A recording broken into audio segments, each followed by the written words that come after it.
All right. So there's a reason we call it an exchange. And one of the things that we have found since being here is there is a very collaborative spirit in Silicon Valley. And just as an example, we've met most of the folks, I'll let them introduce themselves, but we've met these folks through random means by hosting events and just kind of connecting. And as we find clients that come in with particular geographic origin or particular business issues that they're trying to drive, we're able to kind of pull this network together, and it's, in our experience, it's more powerful and more meaningful for you to hear it directly from your peers who are here struggling with and making strides against many of the same issues that you've got.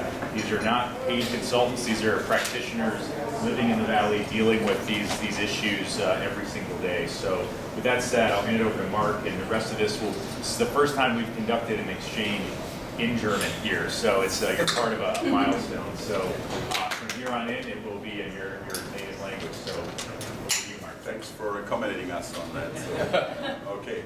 Also, wir wechseln zu Deutsch. Besten Dank an meine drei Referenten und Diskutanten. Also das Ziel ist wirklich, die Session auch interaktiv zu gestalten. Von daher, sobald Sie irgendeinen Input haben, sobald Sie eine Frage haben, sofort reinspringen.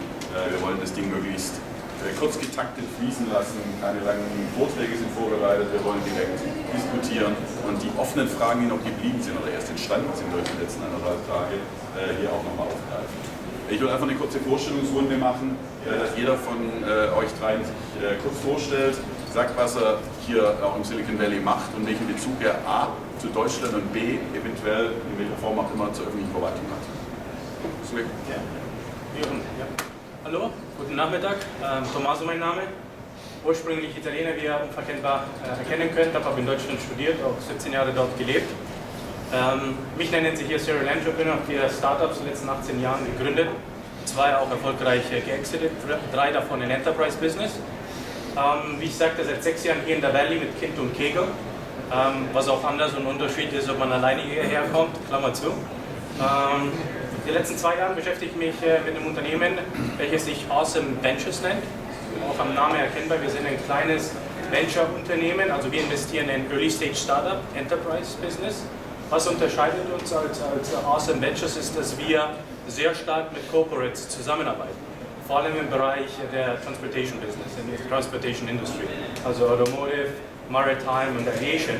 Und dort stellen wir fest, was für Ziele sie haben im Innovationsbereich, damit wir dann vice versa als Investitionsunternehmen die richtigen Startups finden und dort investieren und eine kollaborative Zusammenarbeit erstellen.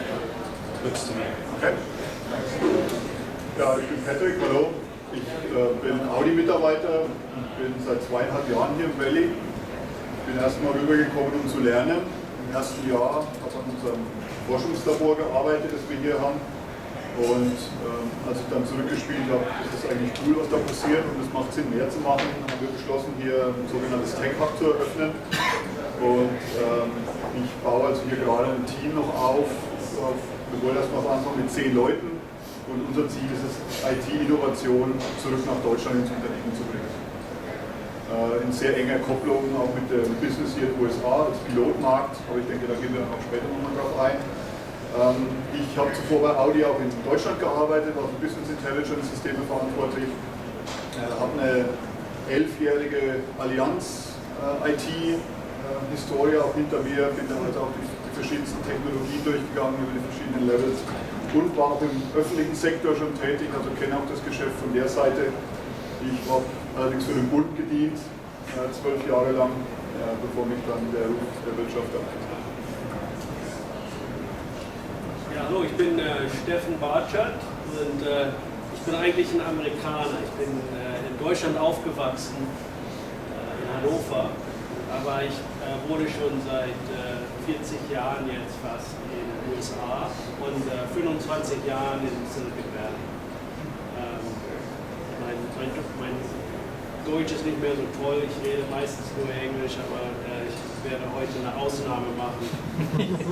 Sonst rede ich nur noch mit meinen Eltern Deutsch. Jeder hier im Silicon Valley ist ein Entrepreneur. Ich habe meine eigene Firma, die heißt hill88.com und ist eine kleine Consultancy. Und was ich damit mache, ich teile meine Zeit zwischen ein paar langfristigen Kunden.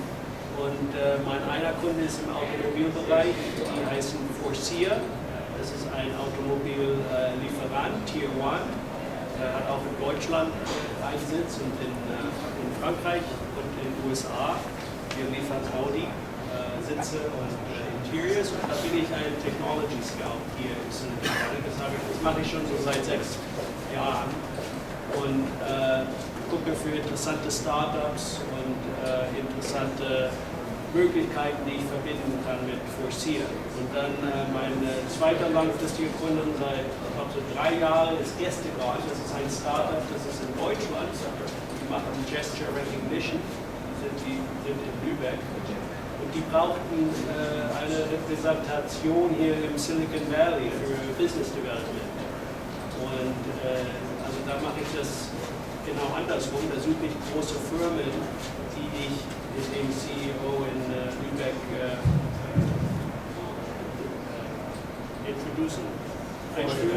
vorstellen kann. Ja.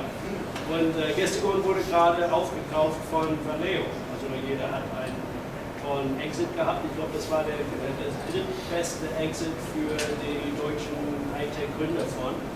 Also alle Leute sind glücklich darüber. Ich muss mich jetzt ein neues Startup, glaube ich, finden. Und mein dritter Job, jeder hat hier im Silicon Valley auch viele Jobs. Mein dritter Job, ich bin ein Mitglied bei Central Angels, also mache ich auch Angel Investments. Also ich höre mir jeden Monat so 12 Pitches an von Startups, die hier Geld Okay, super.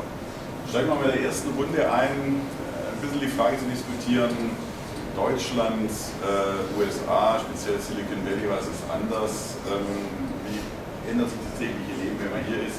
Ihr seid beide schon so lange hier, das ist schon wahrscheinlich schwerer zu vergleichen. Von daher, Katja, kannst du vielleicht anfangen und mal, also die unmittelbarste Erfahrung, what's different?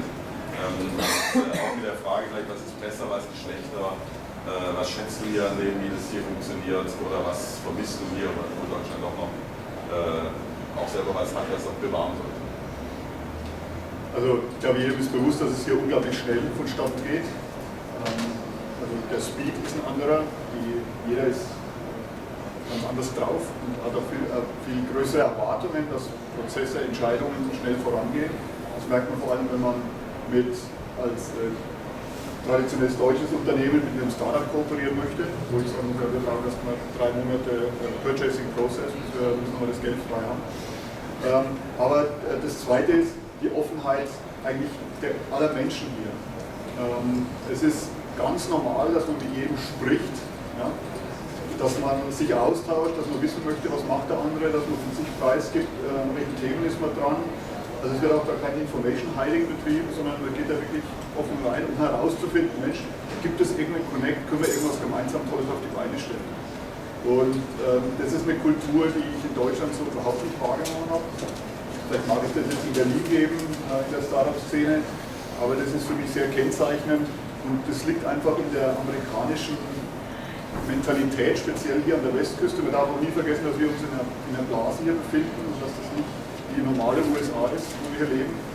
Aber also auch im Privaten, die Amerikaner hier sind einfach, die wollen reden, wollen herausfinden, was macht der andere, wo führt der Weg vielleicht gemeinsam hin. Interessanterweise habe ich zum Beispiel die letzte Startup-Kooperation, die wir gemacht haben, mit einer Hiring-Plattform, da habe ich den Repräsentanten dieser Firma in Uber auf dem Weg ins Fußballstadion kennengelernt.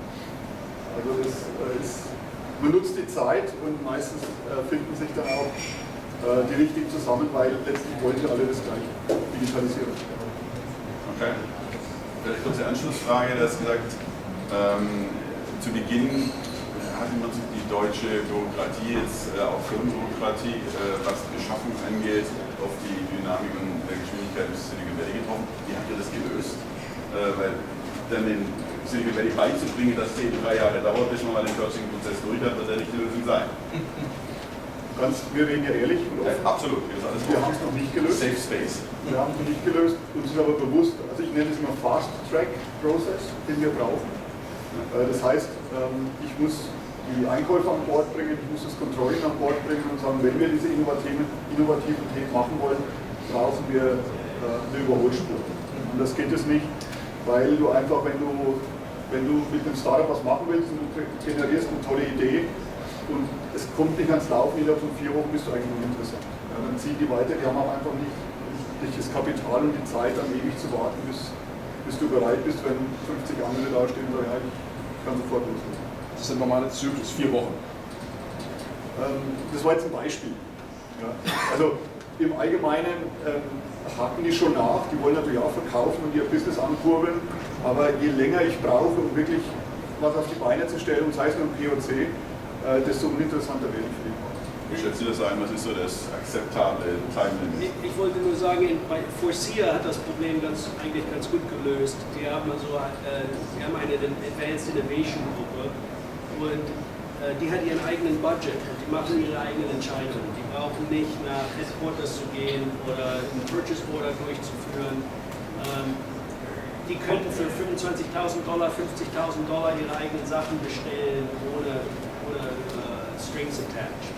Und wenn ich Ihnen ein Startup finde und das sehr interessant ist, dann können wir innerhalb ein paar Wochen Ihnen ein paar Sitze schicken und innerhalb ein paar Wochen kommt der Sitz zurück und in 2 Monaten haben wir ein Demo, das wir unseren Kunden schon zeigen können. Und das ist eben so der Zeitpunkt in Silicon Valley.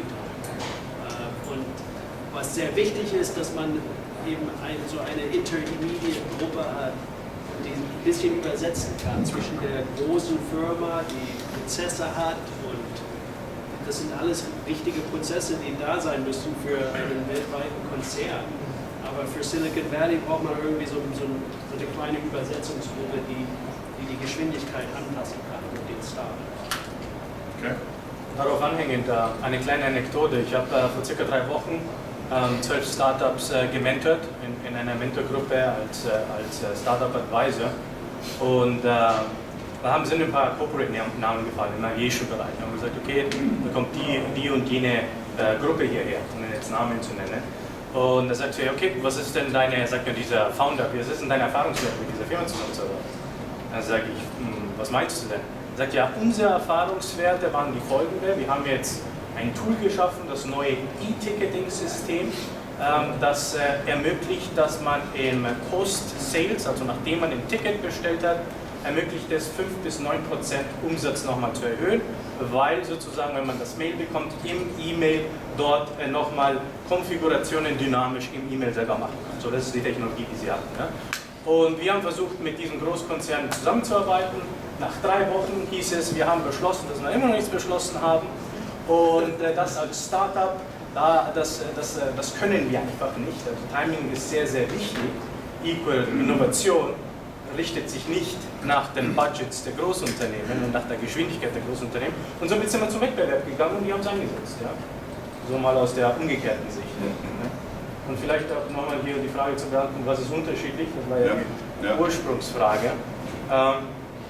Da ist mir meine Story 2010, Ende 2010, als ich hierher gezogen bin, da habe ich ein Ticket aus Deutschland gebucht, aus München hierher, war noch nie in der Valley gewesen, ja, hatte in Deutschland 50 Mitarbeiter im Münchner Raum, dort auch im Tech-Bereich tätig, im Bereich Enterprise Business, E-Mail und Web Security die Firma. Und dann sage ich, okay, meine dritte Firma wird atypisch gemacht, also nicht europäisch, da möchte ich Funding haben. Meine erste Firma hat kein Funding, weil es diese Option auch damals in Europa kaum so gab. Ja. Da hatte ich die ersten Gespräche in Deutschland mit Investoren. Und da habe ich gesehen, dass die große Meinungsverschiedenheiten zwischen Vision und Umsetzbarkeit eines Unternehmens und Investoren. Ja. Und als Unternehmer lässt man sich so gerne bremsen. Man sucht ja immer nach Lösungen, ja, innerhalb einer kurzen Zeit. Ich habe gesagt, Mensch, Silicon Valley, da fliege ich jetzt doch mal hin. Und nicht alleine gekommen, ohne Kontakte und Acceleratoren. Vor 6 Jahren war dieses Thema Startup und Entrepreneurship ein bisschen noch milder. Ja. Bin hierher gekommen, habe mich 2 Tage im Hotel eingesperrt, telefoniert, Kontakte geknüpft. Am 3. Tag rufe ich meine Frau an und sage ich muss dir 2 Sachen sagen. Dann sagt sie, okay. Dann sage ich, erste, ich habe incorporate, also ich habe ein Unternehmen gegründet. Meine Frau, nachdem sie weiß, was für ein verrückten Vogel sie hat, sagt sie, ja, alles gut, komm doch wieder zurück, Kinder warten auf dich. Ja?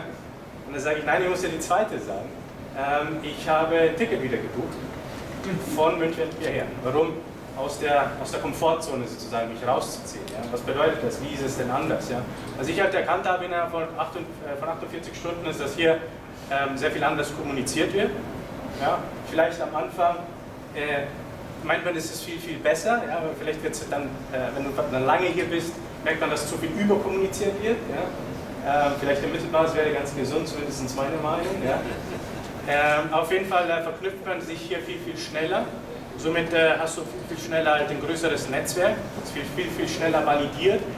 Wenn du als Startup-Mensch eine Idee hast, das ist das Beste, was dir passieren kann, die Validierung dieser Idee. Du kannst viele Menschen pitchen. Ja. Und das waren so meine ersten Eindrücke noch vor 6 Jahren hier in der Valley. So, das war somit meine Entscheidungsgründe, hierher zu kommen, nämlich dieses schnelle Netzwerk.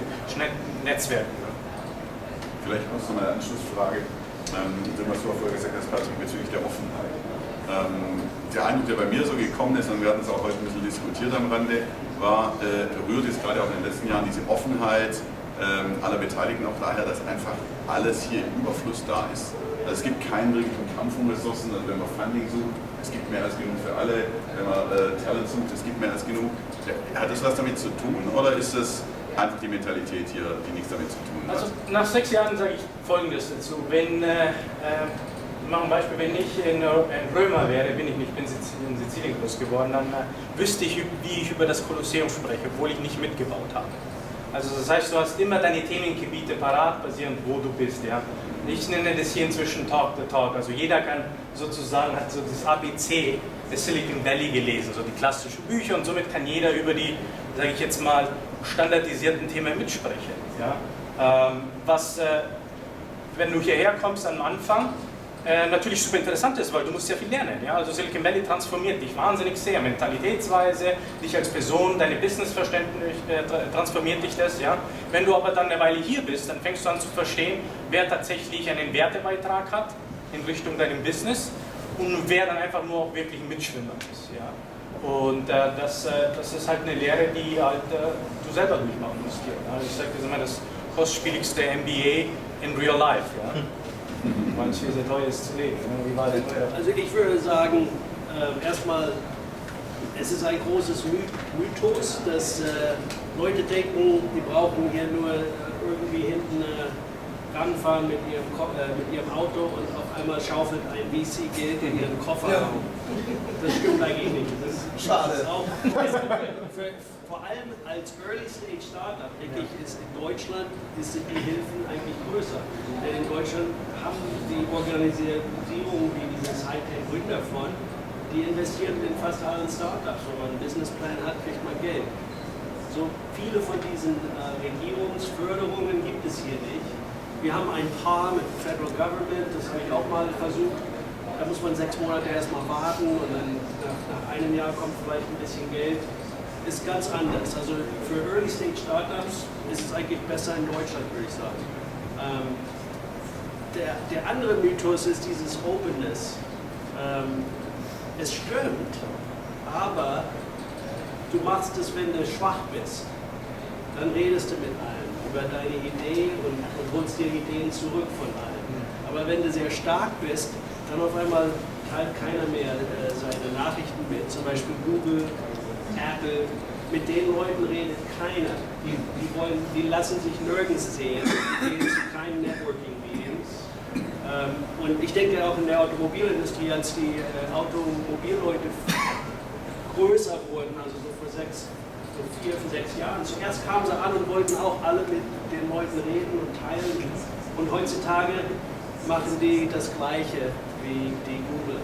Also die kommen nicht und reden nicht über ihre Ideen. Das fand ich auch ein bisschen interessant. Also da ist ein bisschen eine Nuance zu diesen Openness und auch mit dem Geld. Es ist schwierig hier auch Geld reinzubringen, aber es gibt viele Possibilities, viele Möglichkeiten, sich zu vernetzen und die richtige Person zu treffen. Ist es so, ja, du Guys, ich rede nicht mehr, vielleicht sind wir noch nicht lange genug hier. Das stimmt.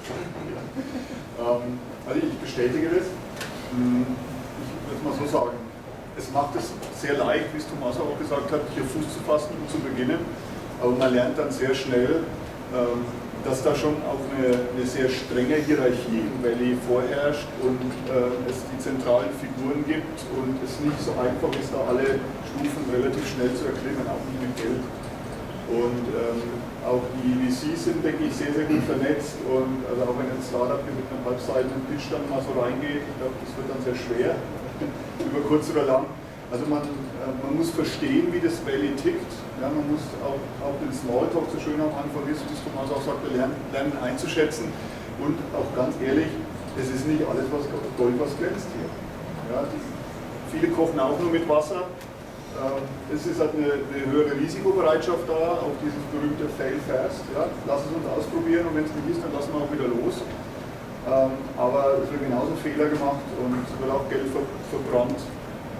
Aber im Endeffekt, durch die Masse kommt dann noch viel bei raus. Ich habe mal eine Frage, das interessiert einen ja auch, wenn man das aus dem Markt kennt. Zweitens, ich hatte ja gesagt, dass ihr Startups euch anguckt.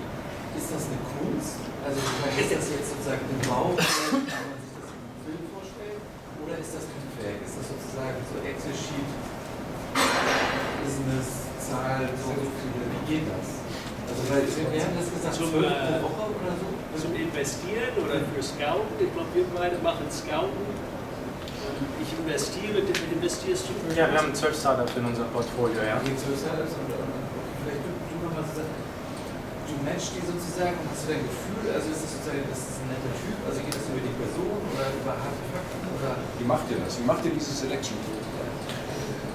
Fakten. Im Endeffekt zählt also heutzutage, nachdem Technologie oder die Erstellung oder das Schaffen von Technologie sehr einfacher geworden ist, also du kannst einfacher eine App bilden, kannst einfacher Systeme bilden, sagen wir mal die Initialkonzepte. Ja?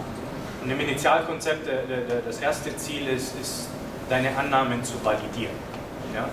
Warum wird jetzt diese Innovation, die ich auf den Markt bringe, auch tatsächlich einen Impact haben. Ja? Das bedeutet, in dieser Initialphase, was wir schauen, ist, wie können die Unternehmer im Endeffekt initial Traction haben. Ja? Und Traction heißt, wie viel, also es ist jetzt natürlich unterschiedlich, ob es Consumer oder B2B ist, aber wie viel Interesse haben sie geschafft, und zwar messbar ist, also KPIs-orientiert. Ja? Und hier lebt man sehr, sehr stark von diesem Serendipity-Effekt. Ja, aber hier hat man wirklich sehr, sehr viele Startups. So letztes Jahr, 2016, haben wir 600 Startups angeschaut. Ja? Also es ist eine Pull-Strategy. Ja? Und dann schaust du, klar, natürlich schaust du immer aufs Gründerteam. Wobei das Team jetzt auf Papier zu erkennen ist natürlich schwierig, außer, ja, sagen wir mal, er kommt jetzt mit einem Netzwerk, wie beispielsweise ein Stanford-Netzwerk oder ein Berkeley-Netzwerk, ja, weil er dort studiert hat, dann gibt es auch so Vorteile. Aber im Endeffekt, was wir sehr, sehr stark schauen, ist KPIs, ja, egal in welcher Phase. Also als Scout würde ich sagen, es ist ein bisschen eine Kunst. Denn Forcier gibt mir ein Excel-Spreadsheet und sagt, okay, das hier sind alles unsere Interessen. Aber die Kunst kommt dahin, dass man ein bisschen Technologie auch kennt. Ich bin Ingenieur. Und ich sehe etwas Interessantes, das noch nicht auf Ihrer Liste ist und sage, los Leute, das kommt jetzt. Und da müssen wir mitspielen mit diesem neuen Trend. Und da habe ich eigentlich meine besten Erfolge. Nicht mit Sachen, wo ich genau im Spreadsheet hier jetzt X mache, sondern ich finde ein neues Startup für die Großfirma Forcier und sage ihnen, ihr Produkt muss ich jetzt weitermachen und wir müssen mit diesem Startup arbeiten, um ein Experiment zu machen. Als Investor, wenn ich Central Angels dieses Pitches sehe von diesen ganzen Startups, ich habe da so meine 8-Point-Checklist, also der Markt muss groß sein, die Idee muss gut sein, das Team muss toll sein, also diese ganzen Sachen müssen eingecheckt werden, aber dann kann es irgendein Bereich sein. Also ich habe in ein Cannabis-Geschäft investiert, ich habe mir eigentlich gesagt, das werde ich nie machen, aber der Pitch war toll. Team war toll. They don't touch the plant. Das war das andere. We don't touch the plant, haben sie mir gesagt. Aber alle gut drauf. Which plan? Die waren alle gut rasiert und alles. Sahen gut aus. Und, ja, aber es kommt eben auf das Pitch an, auf das Geschäft, auf die Nummern, auf die Traction. Die Traction ist auch sehr wichtig. Also, ich hab vielleicht auch die andere Sicht als Unternehmer. Ich habe hier für zwei meiner Startups Geld geraced und habe nur dann Geld geraced, wenn ich Zahlen erreicht habe. Ja, ich habe die famous Sand Hill Road auf und runter gegangen, zuerst in der Visionsphase und jeder sagt great, great, great. Im Übrigen Übersetzung versus die Interpretation, das sind zwei verschiedene Sachen, also great heißt nicht unbedingt toll. Ja. Das heißt, wenn einer sagt, great question, dann ist das immer Bullshit. Oder?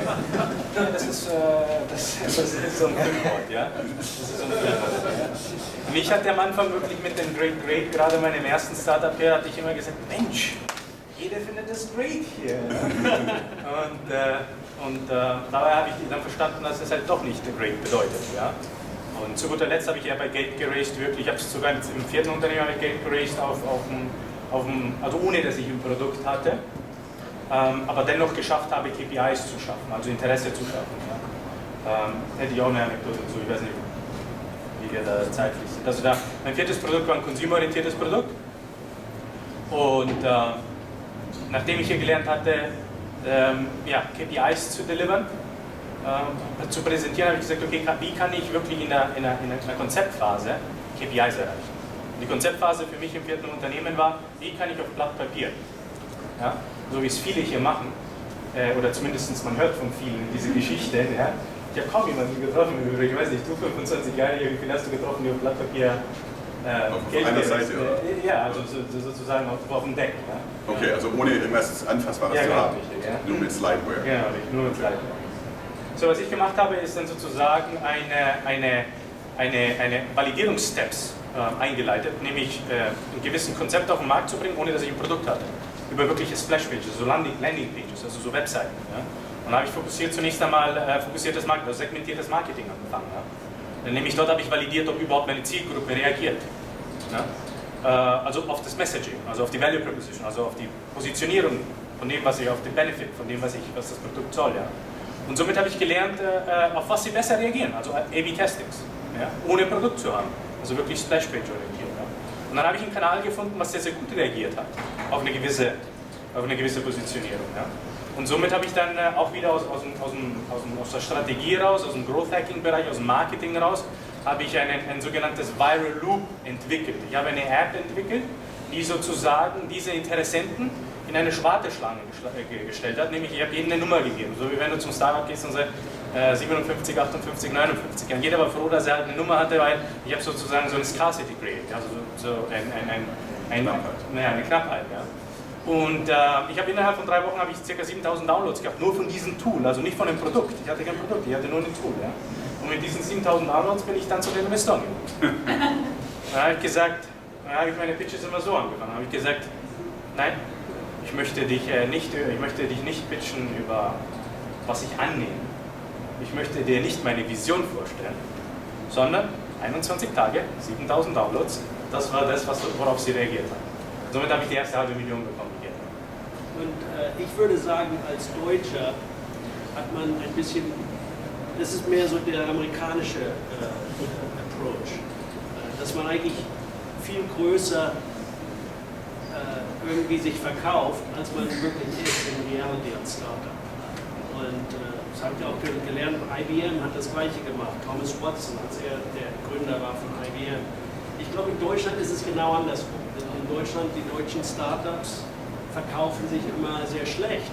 Dabei haben sie tolle Technik. Und das habe ich auch gemerkt mit Gästegon, als ich mit denen, ich war hier Head of Business Development, und die haben mir ihre ersten Decks geschickt, was ihr Produkt ist und alles. Und dann habe ich alles gesagt, also ihr verändert hier die Welt, ihr redet jetzt mit ihr verändert Human-Computer Interaction. Das ist das Produkt. Ihr macht hier nicht diese Punkt-Analysis mit Gestures oder so. Man muss sich eigentlich ein bisschen hier in Silicon Valley, muss man sich ein bisschen toller verkaufen mit einer tollen Vision, wo einer sagt, da mache ich mit. Also Roboter müssen ja mit den Menschen irgendwann mal kommunizieren, und Autos auch. Und da investiere ich. Aber wenn man so mit einem deutschen Konzept hinkommt und sagt, ich habe hier habe hier ein Programm, das arbeitet eigentlich ganz gut, aber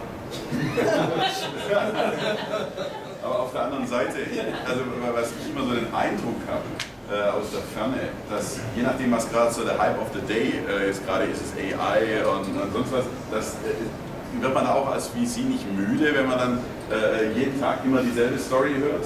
Alles, was, also im Zweifel dieselben Teams, die gestern noch gesagt haben, we're the best in User Experience, sagen jetzt we're the best in AI, einfach nur weil sie es anders lackieren, was sie tun.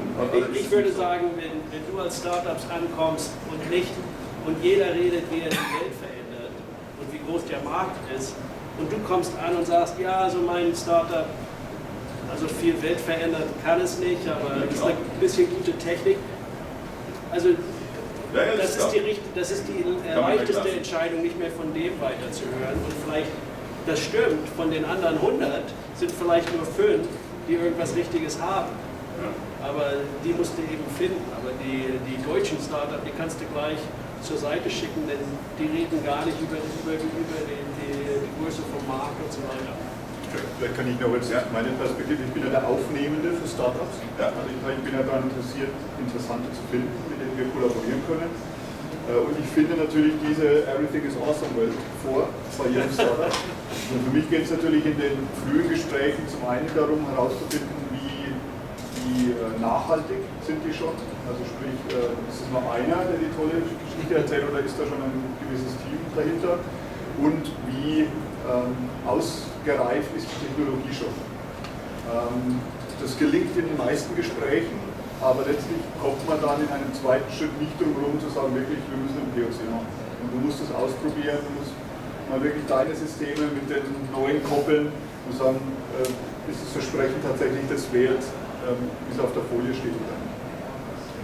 Und dann diese Flexibilität haben, wie du gesagt hast, immer so ein bisschen Taschengeld und so einen schnellen POC mit MVP zu machen. Übrigens mit dem POC sind die deutschen Startups toll, denn die haben wirklich die Technik hinten und die deutschen Ingenieure und die liefern auch genau, was sie sagen. Das ist das Tolle. Sich zu verkaufen ist das Schwierige. Da kann ich gar nicht umgehen. Das funktioniert.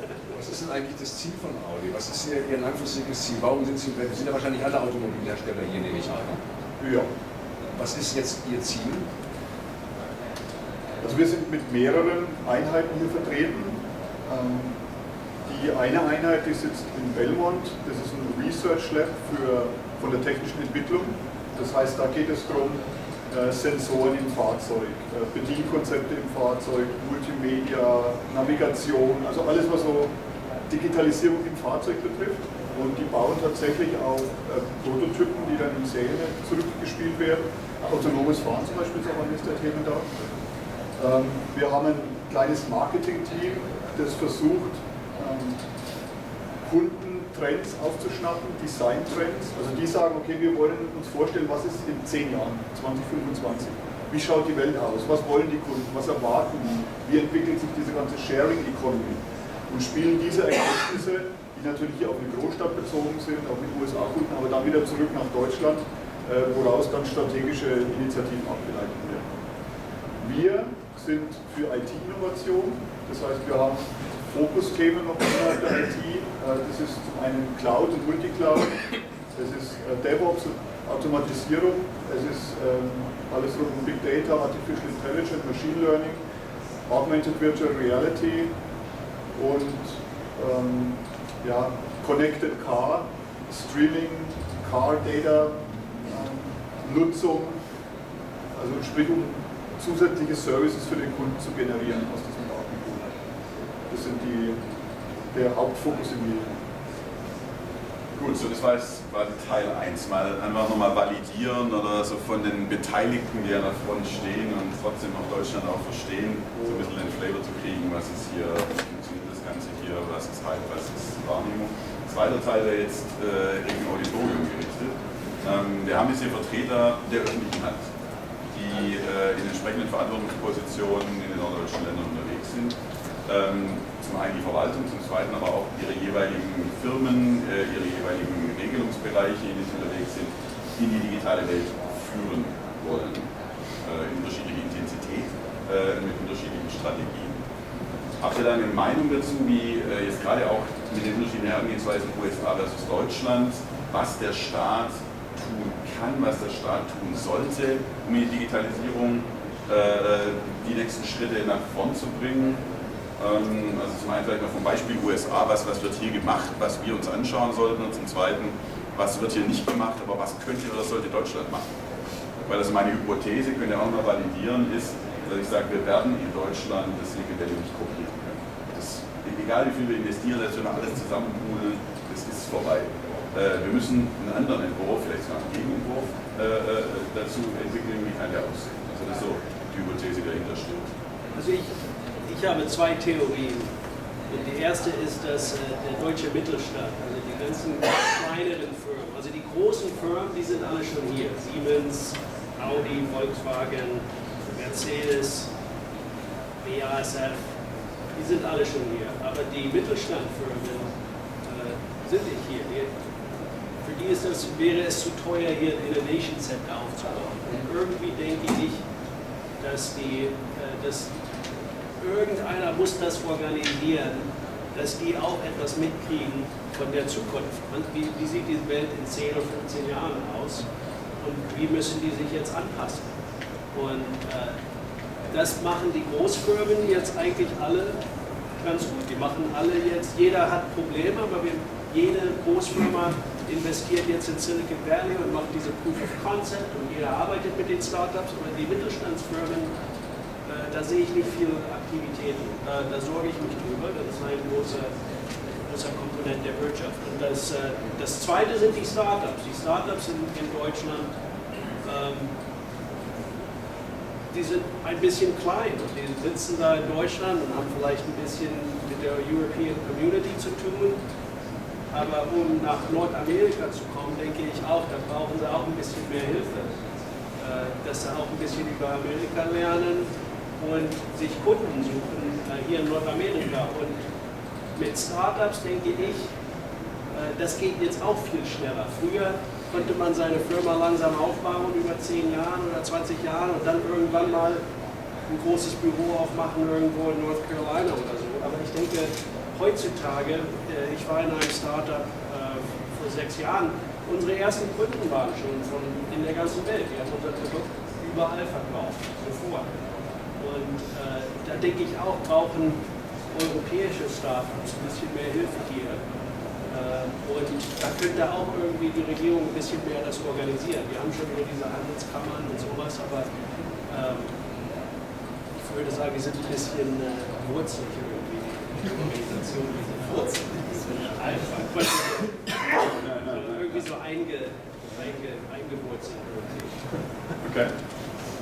Zusätzliche? Ja, ich kann kurz meine Erfahrungswerte teilen. Also wir haben circa in den letzten 2 Jahren 450 Unternehmen, Großunternehmen, also über 5000 Mitarbeiter gesprochen, einfach zum Thema Innovation aus aller Welt, aber weitestgehend aus dem europäischen Bereich. Und da haben wir drei Hauptgründe festgestellt, warum sie eigentlich das Thema Innovation erstmal blockieren.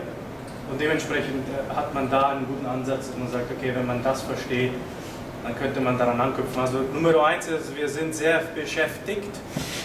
Ja, wir haben so viel auf dem Tisch. Ja. Nummer 2 ist, ja, Tommaso, Mensch, wir haben die Leute nicht.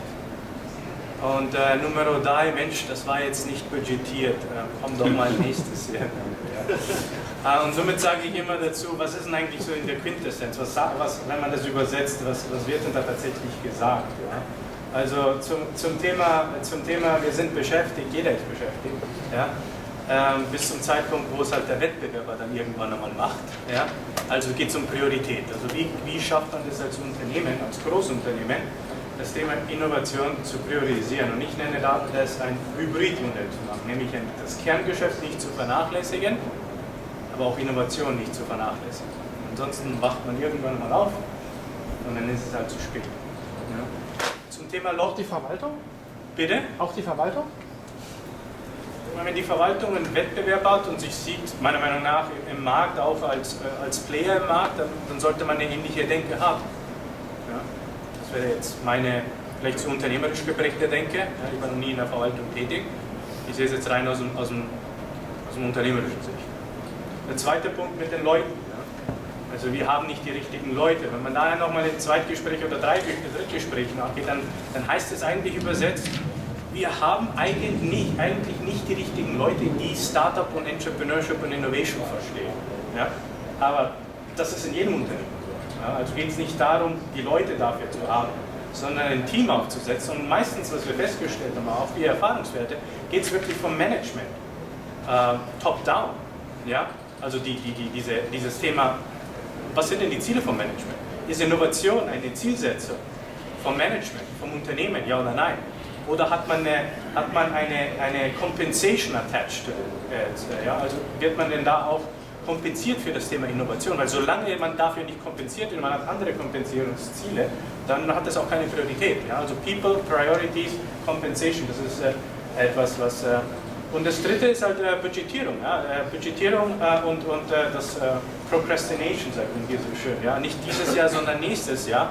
Ja, wie schafft man denn ein wirklich Innovationsbudget aufzustellen und dann auch wirklich zuzuschlagen, wenn Innovation auf dem Tisch ist und nicht, wenn man das budgetiert.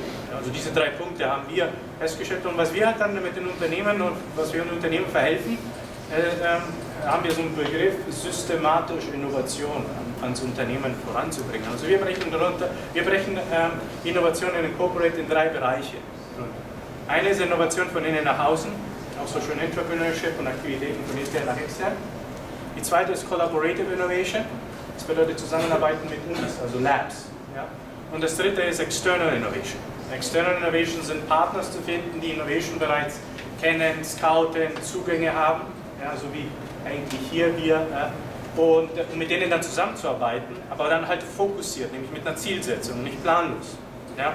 Nicht mach mal Innovation, sondern ich habe die folgenden 3 Herausforderungen im Unternehmen. Ich möchte eine neue User Experience haben. Ich möchte eine neue Businessmodell für meine Partner finden. Ja? Oder ich möchte, was wir auch noch machen, ja, im internen Prozesse faster, better, cheaper werden. Ja? Und dann hat man halt ein festes Ziel, ein digitales. Ja? Und dann hat man halt so Meilensteine, die man festlegen kann. Und man kann systematisch diese Prozesse angehen. Ja? Und somit wird es halt greifbar. Das ist so meine Bereiche. Die größte Herausforderung jedes Labs ist es, die Erkenntnisse oder den Mehrwert, der generiert wird, zurück in die Organisation zu bringen. Und deshalb kann ich das auch nur voll unterstreichen. Wenn Sie darüber nachdenken, den Wert des Silicon Valley für sich irgendwie nutzbar zu machen, müssen Sie anfangen, erstmal die Organisation in Deutschland, also die aufnehmende Organisation vorzubereiten. Genau mit solchen Fragestellungen. Und dann investieren in eine Außenstelle. Denn, also ich nenne es immer ein bisschen abfällig Jugend forscht, zu sagen, hey, wir haben nochmal 3 Leute, die gehen ins Valley und die machen ein bisschen Tech-Scouting. Das ist, ich sage es jetzt mal ganz krass ausgedrückt, rausgeschmissenes Geld, weil dazu müssen Sie nicht hier im Valley sein. Die Informationen liegen alle offen im Internet. Sie können sich Videos über alle möglichen Pitches anschauen und dann reisen Sie mit Gruppen, schauen sich die an, hat den gleichen Wert und Sie müssen nicht hier diese horrenden Kosten im Valley fahren. Was wirklich Mehrwert schafft, ist es, Produkte, Innovationen wirklich zu bauen, also was man in die Hand nehmen kann und diese dann wirklich zurückzuliefern und auch zu verwenden. Und genau das, wenn Sie eine Überlastorganisation haben, die ist gar nicht in der Lage, das aufzunehmen. Und deshalb müssen diese Hausaufgaben zuerst gemacht werden. Ja, das würde ich auch nochmal unterstreichen. Das ist auch das Wort. Das stimmt hundertprozentig. Das große Problem ist nicht hier die tollen Ideen zu finden hier im Silicon Valley. Das ist sehr leicht. Ich gehe raus, ich finde schon 3 neue Ideen wieder. Aber das Problem ist, die Kultur zu Hause zu verändern, dass die Ideen auch irgendwie in das nächste Produkt reinkommen und Geld verdienen.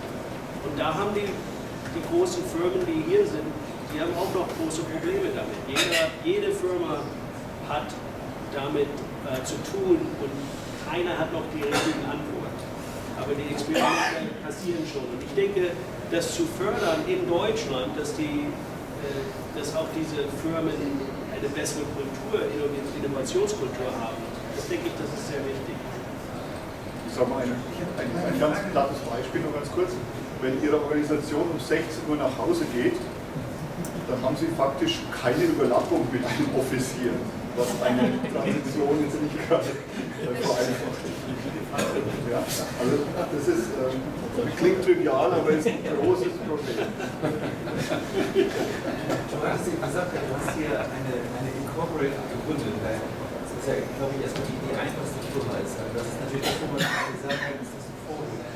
Als ich hier vor über 20 Jahren gewohnt habe, fand ich die amerikanische Verwaltung extrem kompliziert.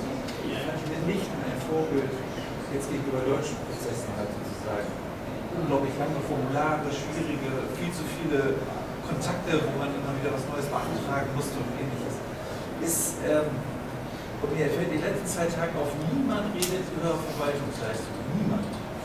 Also das wird so sozusagen, vielleicht sind das jetzt an den Leuten, mit denen wir reden, aber es ist halt so, dass das Business völlig ohne Verwaltung läuft. Was halt auch gut ist eigentlich. Das ist alles prima. Es scheint nicht in den Weg zu kommen.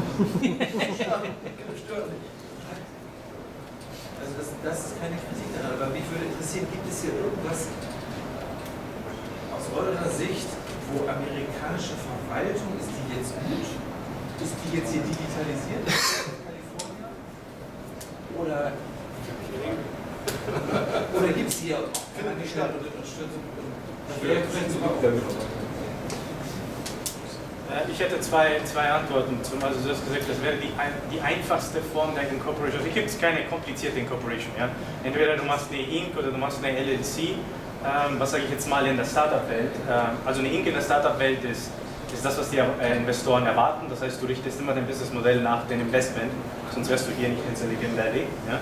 Und eine LLC ist, glaube ich, was mit einer KG vergleichbar, weil du hast die Gewinne werden auf dich persönlich dann, also eine GmbH und Co. KG. Und die Inc. müsste vergleichbar sein mit einer Aktiengesellschaft, aber du zahlst halt nichts ein. Ja? Bei einer GmbH 25, wenn es immer noch der Fall ist. Ja? Und 50 bei einer AG ist es immer noch das gleiche, ja, hat sie nicht. Ja? Und hier sagst du, Mensch. In Deutschland ändern sich die Sachen nicht so schnell. Bitte? In Deutschland ändern sich die Sachen nicht so schnell. Ah, ja, okay. Und so, das wäre zum Thema Gründung. Ja? Und vielleicht. Als Privatperson sozusagen so im Leben? Also eine LLC kostet $800. Ich glaube, er meint so Die Verwaltung. genau, Verwaltungskontakte als Privatperson, E-Government. Ich würde sagen, die Verwaltung, die Regierung hier in den USA ist weniger modern als in Deutschland. Und auch vom IT-Konzept her ist deutsche Government Organizations haben immer ein bisschen mehr Geld. Jeder hier sucht über das Geld, alles ist archaic. Können Sie ja sehen mit den Bussen und den Straßenbahnen. Eine Straßenbahn haben wir von Italien importiert, die haben sie schon vor 50 Jahren ausgesetzt. Bei uns laufen sie noch. Die sind laufen besser als die von den 70er Jahren. Also wir haben hier keine goldenen Bürgersteige. Aber vom Innovationspotenzial her ist zum Beispiel die Behörde, die hier für den Straßenverkehr und so weiter zuständig ist, extrem offen und hilfreich. Autonomes Fahren, da brauchen wir die an Bord, weil die müssen uns die Lizenzen geben, dass wir hier Fahrzeuge testen dürfen oder dass der Google in Mountain View seine Fahrzeuge fahren lässt. Und die sind da extrem offen für und unterstützen das. State oder Federal? State. Okay. Deren Interesse ist nämlich das, dass wir sagen, wir erwarten, dass 80% weniger Unfälle passieren, wenn wir autonome Fahrzeuge draußen haben und deshalb pushen die das. Die sind deshalb auch nicht viel digitaler als die anderen. Aber das Mindset ist anders. Was noch kommt, ist Open Government. Ich weiß nicht, ob da viel in Deutschland schon los ist mit Open Government. San Francisco hat sehr tolle Programme, wo man als Startup sich diese ganzen Daten runterladen kann, Crime Data, Traffic Data, Waiting Times. Und da denke ich, da kann man schon sehr viele neue Ideen als Startup hervorbringen. Und da weiß ich nicht, ob das genau so ist in Deutschland. Ja. Was Transparenz und Offenheit angeht. Ja. Zwei von den Ländern haben Transparenzgesetze und zwingen die Verwaltung bei Default Daten offenzulegen. Da sitzen hier zumindest einige der Vorredner. Aber das ist immer gut zu hören, dass das tatsächlich auch gesehen wird und nützlich. Wobei, witzigerweise ist in Deutschland eher das Gefühl, die Daten werden online gestellt, aber keiner nutzt sie. Die Frage ist, sind da die Amerikaner offener, einfach weil die Data Economy, das Arbeiten mit Daten in Amerika schon weiter ist? Oder? Ich würde sagen, das ist mehr so am Citizen Government Level, dass man als Citizen, als Bürger jetzt irgendwie, wenn man sieht, dass eine Straßenlampe kaputt ist, dass man einfach das gleich in seiner App reintut und es wird gefixt, anstatt irgendeinen anzurufen, dass man sich das, oder dass wir warten, bis irgendeiner mal das merkt von der Stadt, der herkommt. Und das ist alles mehr so volunteer-based, würde ich sagen, hier in den USA. Als Investor, wenn einer kommt und sagt, ich mache was mit Open Government, das wird toll, da bin ich ein bisschen skeptisch. Denn dann sage ich, okay, wo ist das Geld eigentlich? Die Regierung, die zahlen ja hier nicht. Die haben kein Geld. Und da muss man dann immer sehen, okay, vielleicht macht ihr Geld für irgendwas anderes, dass die vielleicht. Da hatten sie mal hier ein Startup, die haben verkauft Daten über freie Parkplätze. Also, und die konnte man dann reservieren. Und dann hat das Startup Geld verdient an diese reservierten Parkplätze. Ich könnte jetzt sagen, okay, um 5:30 Uhr fahre ich los und das kann ich jetzt schon eingeben. Dann kann einer den Parkplatz reservieren. Und das hat ein Startup gemacht und da hat sich die Stadt von San Francisco aufgeregt und hat gesagt, das darfst du nicht. Und das Startup war dann out of business. Das war mal Seed Stage Startup. Und so ist eben das Problem mit Government-oriented Startups. Sonst noch irgendwelche, also das ist gerade erst hergezogen, abmelden in Deutschland, anmelden hier, sonstige Verwaltungsinteraktionen.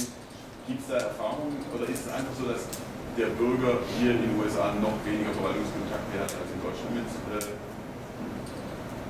oder in DMV, was vielleicht einschlägig ist?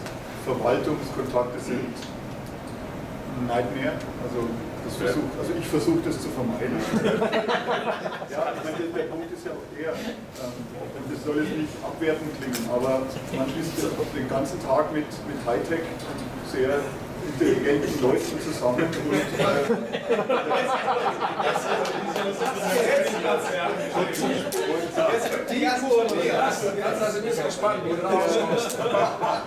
und der Sachbearbeiter im DMV macht einen tollen Job und ist aber ganz normal. Der Sachbearbeiter, der nutzt dann auch seine Macht aus, dann hat es wieder Fußballschiedsrichter am Wochenende. Die arbeiten überwiegend Sadisten, das ist nicht vergleichbar mit der deutschen Verwaltung. Das ist wie die Beamtin an der Immigration, ja, die sich damit Spaß draus macht, dem Chinesen 17 Fragen über seinen Roboter zu stellen. Was völlig sinnlos ist, aber die ergötzt sich dann, die Schlangen immer größer. Das ist halt einfach, das ist ein anderer Menschenschlag und der macht es nicht super toll. Also ich versuche es. Die sind nicht gut bezahlt. Ja, das kommt ja noch dazu. Also der Ethos der Arbeitsverrichtung ist wahrscheinlich ein anderer als gerade bei den Low-Level Civil Servants im Vergleich zu den Deutschen, würde ich mal schätzen. Ja, und es ist einfach, die Fallhöhe ist einfach viel größer als in Deutschland. Ich kann mir das gut vorstellen, dass der Unterschied größer ist als in Deutschland, weil natürlich hier die Geschwindigkeit, mit der sich die digitale Welt entwickelt, auch viel höher ist als in Deutschland. Und das heißt, also ich habe auch in Deutschland das Gefühl, dass die Geschwindigkeit, die in der Wirtschaft ist, höher ist als jetzt E-Commerce und Online-Banking und so weiter, höher ist als in der Verwaltung. Aber dass hier wahrscheinlich das Gap zwischen der Geschwindigkeit Wirtschaft und Verwaltung noch größer ist und dadurch natürlich dieser Effekt dann auftreten. Aber das, was uns ja auch interessiert ist, ich mache mir oft genau dieses Gedankenexperiment. Ich stelle mir mal vor, oder ich sage auch meinen Leuten, stell mir mal vor, es gäbe einen privaten Anbieter, der ein Start-up macht und Personalausweise ausgibt. Wie lange könnten wir noch Personalausweise ausgeben? Wir werden wahrscheinlich innerhalb von 8 Wochen den Platz. Es gab mal in Berlin die interessante Geschichte, da hat einer Termine in den Kundenzentren für 39 €. Gibt es heute übrigens auch noch Grundbuchauszüge, kriegt man auch für 39 € im Internet 5-mal schneller, als man es auf dem Amt kriegt. Und da merken wir sozusagen, das heißt, dieses Gedankenexperiment, stellen wir vor, wir hätten einen Wettbewerber, der würde Wohngeld auszahlen. Wie würde der das machen? Und wie lange hätten wir noch eine Chance auf dem Markt zu bestehen? Und da komme ich in der Regel bei diesem Gedankenexperiment immer dazu, dass wir 8 Wochen Zeit hätten oder vielleicht auch oder vielleicht auch mal 10 Wochen oder ein Vierteljahr, aber sehr viel länger hätten wir nicht Zeit. So, also einmal finde ich deshalb dieses Experiment als Verwaltung, als Staat, warum sind wir so? Aber die zweite Frage ist, was können wir lernen, auch darüber, wie wir die Innovationsprozesse in der Verwaltung, und wenn wir jetzt genauso schnell sein wollen wie Start-ups, was können wir lernen, um diese Prozesse zu beschleunigen, weil das ist ja eigentlich das, was uns in der Hauptsache interessiert. Also wenn wir ein IT-Projekt machen, üblicherweise, dann schreiben wir ein Jahr lang einen Plan und dann, nachdem wir den Plan haben, budgetieren wir ihn und dann setzen wir es in den nächsten 3 Jahren um und haben dann ungefähr das eingeführt, was vor 4 Jahren aktuell war. So, das ist also die übliche Art und Weise. Damit sind wir, glaube ich, schneller als die amerikanische Verwaltung, aber eigentlich noch nicht schneller als unsere gedachten Wettbewerber. Also wir lachen über, dass Großfirmen und die Regierung, dass wir alle sehr langsam sind. Aber warum sind wir eigentlich langsam? Wir sind langsam, weil wir groß sind und wir richtige Sachen machen. Die Startups, die schnell sind, die haben auf der anderen Seite, die haben sehr wenig zu verlieren. Wenn irgendwas kaputt geht, dann machen sie einfach bankrott und sind fertig und machen was Neues auf. Und als Großfirma, zum Beispiel Audi, kann es ja nicht machen. Die können nicht einfach ein Self-Driving Vehicle haben, das auf einmal das im Markt schon ist, aber nur 80% der Zeit arbeitet. Und das ist eben das große Problem. Deshalb sind die Startups so schnell, die haben auch weniger, die nehmen viel mehr Risiko und haben keine Downside eigentlich. Denn, die Downside ist vielleicht eine $1 Million Valuation oder $4 Million Valuation Investor und so weiter. Also meiner Meinung nach, das Schlimmste, was man machen kann im Thema Innovation, ist nichts zu machen. Ja, sich nicht zu bewegen und einfach dann anzunehmen, dass die Taxis immer noch Taxis bleiben und dann auf einmal kommt der Uber. Ja? Das ist halt Realität. Ja? Und das bedeutet aber zugleich, dass man nicht jetzt sich kopfüber reinstürzt, ohne das Risiko zu minimieren. Weil schlussendlich in Innovation hat man nur die Angst, weil man sagt, okay, wie kann ich eigentlich das Risiko minimieren, weil der Seiteneffekt von Innovation ist, dass 9 von 10 Innovationen ja immer noch es nicht schaffen. Ja, also man hat es ja schief gehen, danke. Das bedeutet, wie kann man da denn das Risiko minimieren? Deswegen habe ich vorher erwähnt, das Thema Hybridmodelle. Also nicht nichts machen, sondern Hybridmodelle aufzustellen. Also okay, was ist mein Kerngeschäft? Ja? Und dann macht man sich ja so Zielvorgaben, dass man sagt, okay, was könnte jetzt mein Geschäft, also mein Ertrag, beeinflussen durch Innovation, und somit schafft man einen Bucket auf 3 Jahre, Innovation 3 Years. Dann sagt man, okay, was wäre vielleicht zu innovativ, dann macht man einen Bucket für 5 Jahre, ja? Und dann, okay, was hört sich zwar spannend und interessant, ist aber wirklich ferner lieben. Und man macht halt dann einen dritten, somit hat man eine Pipeline aufgebaut. Ja? Was kann jetzt umgesetzt werden, und dann fängt man an zu experimentieren, nämlich Risiko minimierend zu experimentieren. Mit dem Beispiel, wie ich vorher genannt habe, mit den A/B-Tests. Ja? Was kommt denn an? Wie kann ich validieren? Ja? Man hat eine Idee, man geht in einen kleinen Proof of Concept, wie kann ich das validieren? Ich habe KPIs, ich habe Zahlen, und dann bringt man die Zahlen wieder zurück und sagt, ja, es kommt an, kommt nicht an, und weitermachen. 1, 2. Ja, einige von Ihnen, ich glaube, es haben alle 3 von Ihnen vorhin gesagt, dass eines der größten Herausforderungen ist es, die Innovation auch in die große Organisation mit Erfolg zu bringen. Aus der Sicht des Startups ist der Erfolg dann, wenn die Großorganisation es gekauft hat, und der Erfolg bei der Startup. Wann kann die Großorganisation scheitern? Oder andersrum gefragt, wie kann sie Erfolg haben, dass sie die Innovation in sich selbst kooperiert? Ihr Fokus ist ja aus dem, was Sie beschreiben, was Ihr Job ist, ist immer sozusagen bis an die Grenze der Großorganisation. Vielleicht bei Ihnen nicht, weil Sie bei Audi dann sozusagen das von Silicon Valley dann eben nach Ingolstadt irgendwie in die Produktion bringen müssen. Aber Sie sind irgendwie alle an den Nahtstellen dran, dass es dann dahinter jedenfalls zum Erfolg werden muss. Und was ist der Gradmesser an Erfolg in der Großorganisation? Der Erfolg ist, wenn die Innovation in die normale R&D-Gruppe reingeht. Dann ist für Forcier, dann ist der Erfolg, denn dann haben sie es aufgenommen. Und die normalen Gruppen, das sind die großen Ingenieur-Departments, die haben einen Bias against outside innovation, die werden immer sagen, ach, das geht doch gar nicht, das arbeitet nie im Automobilbereich. Und Und da müssen wir ihnen das schon ein bisschen vorzeigen und schon ein paar Proof of Concepts machen und sagen, guck, ich habe euch gezeigt, wir fahren schon seit 6 Monaten mit dem Auto hier rum und es geht. Und wir haben schon einen Kunde, Audi ist interessiert, okay, dann nehmen wir es. Und dann ist es ein Erfolg. Das heißt, man muss ein Stück weit abschirmen, den Freiraum schaffen, dass überhaupt mal dieses Start-up den Beweis erbringen kann und dann erst dann auch wirklich mit Daten de facto an. Aber wie? Wie schafft ihr das wie vermeidet ihr, dass ihr aus Ego-Steller-Sicht Spinner hier bleibt?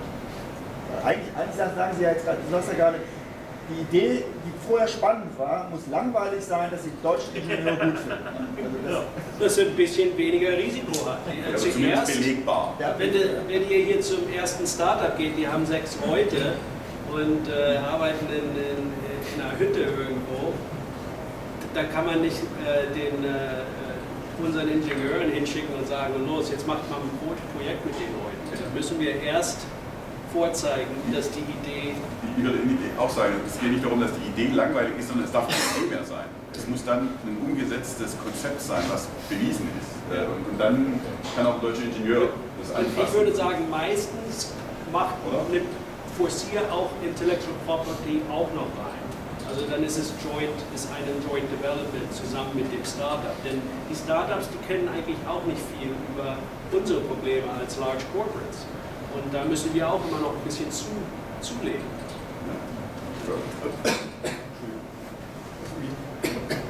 Was wir machen ist, von Beginn an in die Projekte sowohl die Business-Seite als auch die Corporate IT mit einzubeziehen.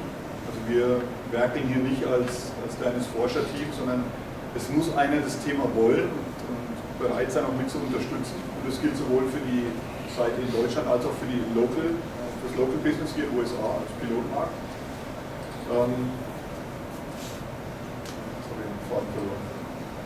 Die Einbeziehung, ja, und auf deutscher Seite müssen sie auch loslassen. Also das heißt, es macht keinen Sinn, wenn ein Team in Deutschland läuft und macht Business as usual und dann ja so die Amis drüben, die dürfen auch ein bisschen dran rumentwickeln. Also sie müssen auch in gewisser Weise loslassen im Heimatmarkt und sagen, okay, das Arbeitspaket geht mir wirklich rüber und wir arbeiten das gemeinsam dazu. Und das ist gerade in der Automobilentwicklung, die sehr komplex ist und wo ein Riesenapparat auf Rollouts zuarbeitet, ist es sehr, sehr schwer im Engineering-Bereich. Im Digitalbereich ist es einfach. Okay, so, jetzt müssen wir kurz sammeln. Es gab einige Wortmeldungen, das ist ein gutes Zeichen, auch wenn ich nicht weiß, wie viel Zeit wir noch haben, aber zumindest mal 1, 2 Minuten schauen wir vielleicht noch. Okay. Ich verlängere mal schnell meinen Ticket. Sehr gut, sehr gut. Also fangen wir an. Carlos, Ganz kurz 2 Kommentare. Also eines, was man erkannt hat, ist, wenn Startups oder Unternehmen integriert werden, größere Unternehmen, dass tatsächlich das Unternehmen passt sich eher den großen Konzern an, prozessmäßig und so weiter und Innovation verpufft ein. Das zweite ist, Crossing oder Xing, Solutions in Hamburg, Diskussion letztes Jahr in Old-Fashioned Companies und Xing. Old-Fashioned, wir wollen digital werden. Xing sagt, ja, wir müssen Oldschool werden. Ja, weil die Größe mittlerweile so komplex geworden ist bei Crossing, dass die Innovation nicht mehr steuert wird. Wir müssen Elemente finden, wie sie quasi dezentral trotzdem zentral steuern können, KPIs finden und Prozesse erfinden, die quasi funktional sind. Die Sachen, wir erkennen dann zentral zwar Issues, wir überlasten aber den dezentralen Einheiten die Lösungswege. Die sagen aber, ja, wir haben ein Problem, bitte löst es in der Zeit. Aber wir es lösen, überlassen wir euch. Und damit experimentieren sie quasi gerade den Übergang in einen, ja, ich sag mal, einen etablierten Großkonzern. Und wir sind auch am Suchen, was ist der richtige Weg. Also auch der Schritt von Wachstum, vom Startup zu einem Wachstum zu Großunternehmen, scheint auch nicht so einfach zu sein. Ja. Okay, gut. Wir wollen ja lernen, wie wir mit unseren großen Organisationen innovativ sind. Deshalb, eine Idee ist ja, okay, die Startups sind die andere ist, wir werden selber innovativ. Was wir hier so sehen, ist, die Leute sind schnell, ne, sozusagen. Deshalb die Frage, ist das ein gutes Leben? Oder werden die hier irgendwann müde? Vor dem Hintergrund, wenn wir mal eine Bewerbung kriegen von außen, dann eben halt, jetzt bin ich über den Kollegen von capgemini, dann sind das Unternehmensberater, die keinen Bock mehr haben auf 4 Tage die Woche im Hotel und dann sagen, ich gehe jetzt nach Deutschland und mach's ein bisschen ruhiger. Deshalb habe ich also auch ein KPI, sozusagen das Komfort, sowas gibt es im Leben. Ich würde jetzt mal interessieren, ob die Leute hier irgendwann, also das ist ja alles noch sehr jung jetzt, ne? So 10 Jahre, 15 Jahre hält man das locker durch. Aber jetzt kommen wir so an das Ende des ersten Zyklus. Halten die das durch? Ist das ein gutes Leben? Geht das auch in die anderen Lebensphasen weiter? Oder sind die jetzt müde? Also sprich, dann schicke ich den einen mal so einen Prospekt so aus Bremen oder aus Hamburg oder aus Kiel und sagst so, hier könnt ihr euch auch, die nächsten 20 Jahre könnt ihr jetzt bei uns, so ein bisschen Innovation reicht uns ja schon. Aber 10% wird das reicht. Okay, danke. Herr Lüdenburg noch? Ja, das trifft genau meine Gedanken auf. Also ich glaube, wir haben in der Verwaltung wir sollten nicht die Ambition haben, das machen zu können, was die Kleinen ja hier in Silicon Valley tun, sondern das ist deren spezifische Stärke und die auch nur ansatzweise übernehmen oder kopieren oder adaptieren wollen zu wollen, muss man vornherein scheitern. Die kicken ganz anders. Das muss auch so sein.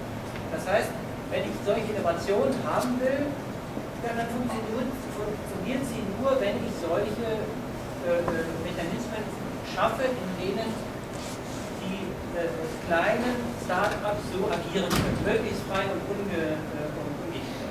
Die Frage, die sich bei uns aber stellt, ist nicht, dass ich da irgendwie jemanden arbeiten lasse, sondern dass unsere eigene Mentalität noch nicht mal darauf ausgerichtet ist, den Wert dieser Arbeit zu erkennen. Eigene Organisation.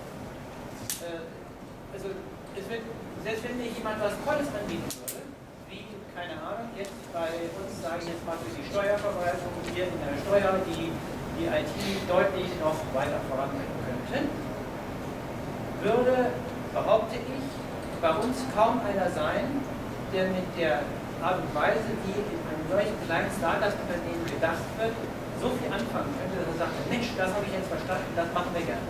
Aber da fehlt uns noch, genau in dem Scharnier fehlt uns noch jemand, in den eigenen Reihen wie auf der Beraterebene, die darüber kommunizieren, die diesen Denk- und Entwicklungsprozess überhaupt aufzunehmen in der Lage sind. Und dann am Kampf nach innen zu führen, weil dann gibt es die seit 50 Jahren bei uns in der Verwaltung ihren Apparat haben laufen lassen, der sich zwar auch ganz furchtbar verändert hat, aber die noch überhaupt nicht verstanden haben, wo es eigentlich hingeht. Also ich glaube, wir brauchen 3 verschiedene Gruppen, die arbeiten müssen, damit es funktionieren kann. Einmal die Startups, dann Scharnier dazwischen, wo verstanden wird, was die anderen könnten und wo man überlegt, wie der eigene Apparat sich in diese Richtung ein Stück weit öffnen und entwickeln kann und die gleichzeitig, dass dann die dritte Gruppe den großen Apparat so beeinflussen, dass er in der Lage ist, das am Ende auch tatsächlich aufzunehmen. Eine direkte Verknüpfung zwischen beiden oder gar die Adaption des einen in das andere hinein scheitert von vornherein. Da sind Welten, die stoßen aufeinander und das gibt nur eine Explosion. Gut. So viel zu der Fragerunde, genau. Erste Antwortrunde. Okay, ich würde sagen, das stimmt. Als Organisation sollte man sich immer nachdenken, okay, was für eine Experimente sollten wir dieses Jahr vorführen? Und mit Forcier, mit Ihrer Führung habe ich geredet. Das Problem ist nicht, dass ich Ihnen nicht genug Startups finde. Das Problem ist, wie bringen wir die Startups zur Firma und wie können wir das beschleunigen? Und es zu beschleunigen, man muss immer ein paar Slots haben. Also so, dass man sagt sich, okay, jede 3 Monate machen wir 3 oder 4 Experimente. Und vielleicht einer von denen hat Erfolg und dann einer im Jahr hat vielleicht einen tollen Erfolg. Aber das Richtige ist, dass man diese Experimente durchführt und dann auch sagt, okay, das lief nicht, jetzt machen wir was Neues. Also dass man jede 3 Monate was Neues anfängt und irgendwie das ein bisschen entwickelt. Und die andere Antwort würde ich sagen, mit der Workpace, die wir hier haben, mein Bruder ist ein paar Jahre älter, der wohnt in Michigan, der redet schon über, er will pensioniert werden jetzt. Also er hat keine Lust mehr zu arbeiten. Hier im Silicon Valley sieht man sehr viele Leute, ich sage immer, die Startups sind eigentlich so the fountain of youth. Und man arbeitet immer öfters mit diesen jungen Leuten, die tolle Energie haben und tolles Attitude. Und die Progression ist, wenn man älter wird, ist, dass man eben zuerst vielleicht ein Executive wird für diese Series A Firma oder eine Series B Firma. Also zuerst bist du auch der Startup-Entrepreneur und arbeitest für kein Geld und machst Überstunden, tolle Überstunden. Aber dann später wirst du eben dann der Executive für eine Series B Company, hast eigentlich eine gute Salary und danach wird man Advisor und Investor. Und also in der Progression ändern sich die Jobs ein bisschen. Manche ältere Leute machen auch weiter, dass sie Entrepreneur sind, also auch Lust haben, wieder ein neues Startup zu machen. Aber man sieht immer so, die älteren Leute sind mehr an der Advisor-Seite. Und da ist die Arbeit nicht so stark, diese Überstunden macht. Und man wird dann bezahlt eben mit Shares in Startups und so weiter. Ich würde gerne nochmal eingehen auf das Thema Prozess. Ja, Ausschreibung, lange Prozessphasen. Ich glaube, das ist was nicht mehr funktioniert in der Zukunft, weder in einem öffentlichen Unternehmen noch in der privatwirtschaftlichen. Ich denke, Wasserfall macht keiner mehr hier. Also das ist alles agil und ich denke, auch zu agilen Ausschreibungsmodellen muss der Weg hingehen. Wahrscheinlich nicht neu für Sie, vielleicht gibt es das auch schon. Und meines Erachtens auch, wo man an der politischen Seite gerade in Deutschland ansetzen muss, ist bei dem Thema mit externen Partnern. Also hier in den USA, wenn ich einen Contractor reinhole, das ist ein volles Teammitglied und ich kann mit dem internen, mit dem Fulltime. Und wenn ich sehe, welche Klimmzüge wir machen müssen, um mit unseren externen Partnern in einen agilen Arbeitsmodus reinzukommen, das ist ja schier unmöglich. Also ich glaube, da muss man von der politischen Seite ansetzen, dann wir geraten immer mehr in Rückstand, wenn wir es nicht schaffen, auch so ein schnelles digitales Ökosystem in Deutschland zu schaffen.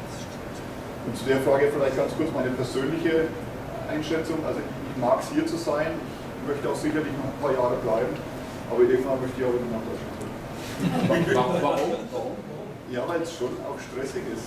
Ja, und dann kommt noch dazu, also hier alt werden, das geht nur als Millionär.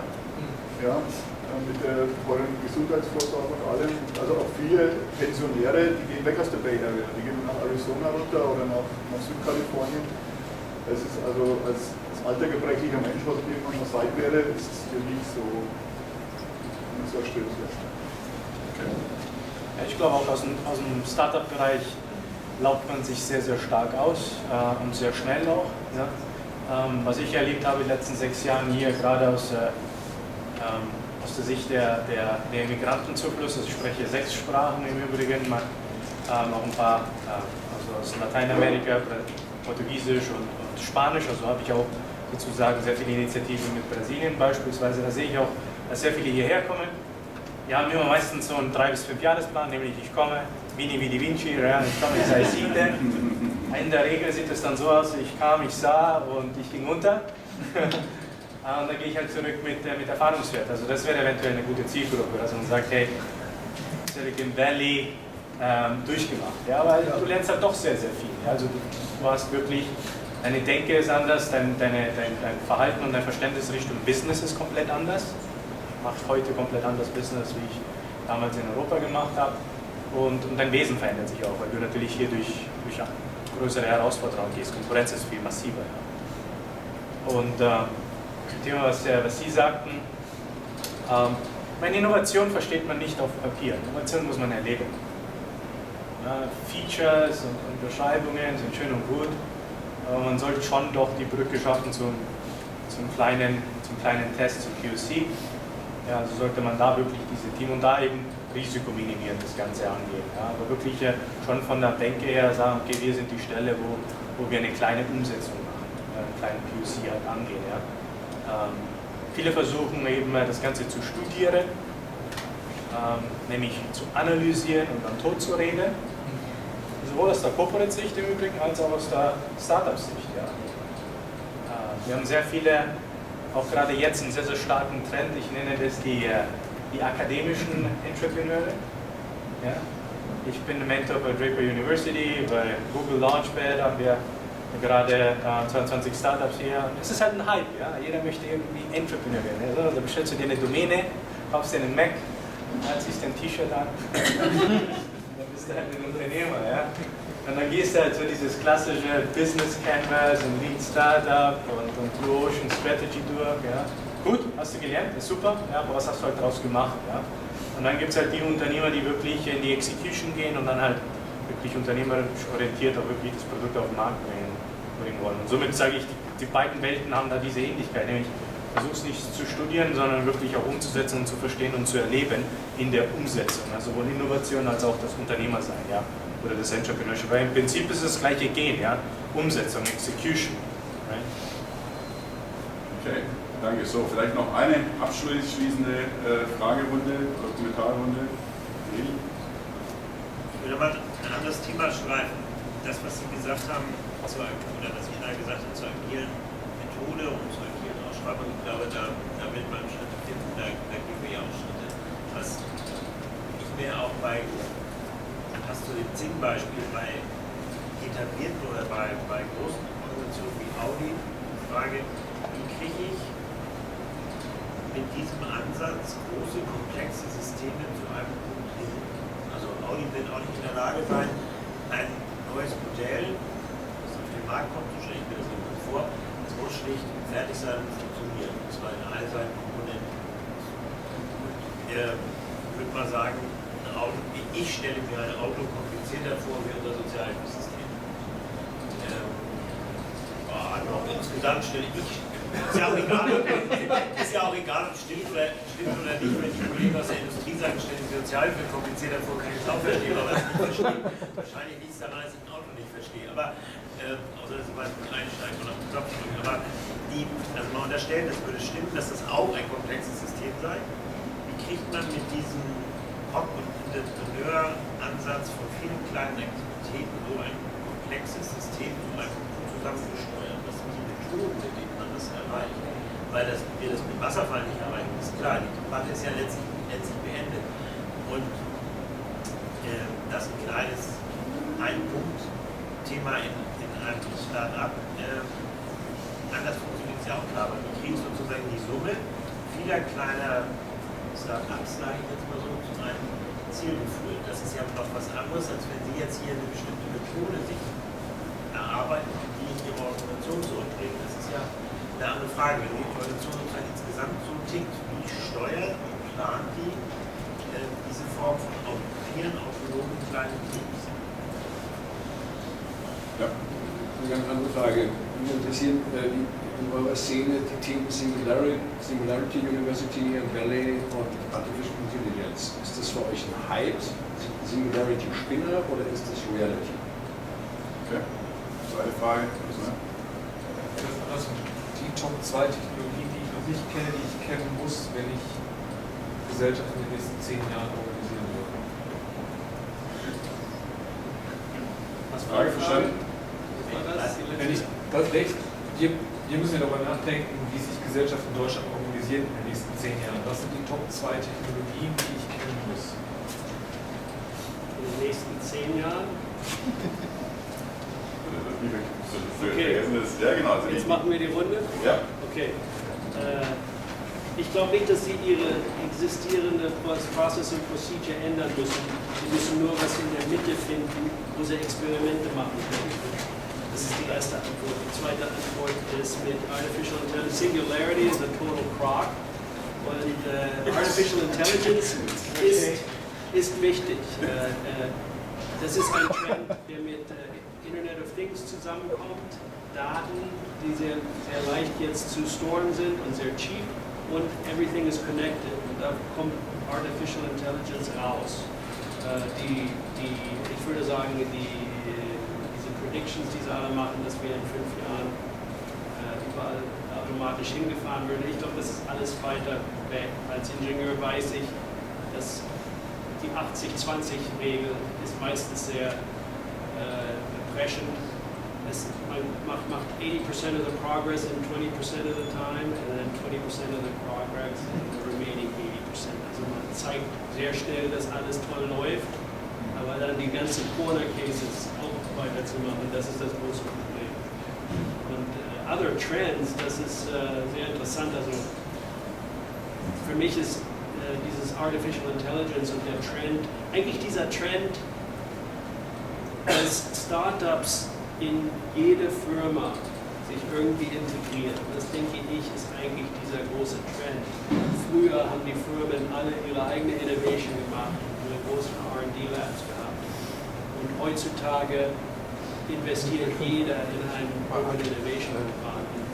Und da kommen diese neuen Sachen alle her. Sie haben ja bezüglich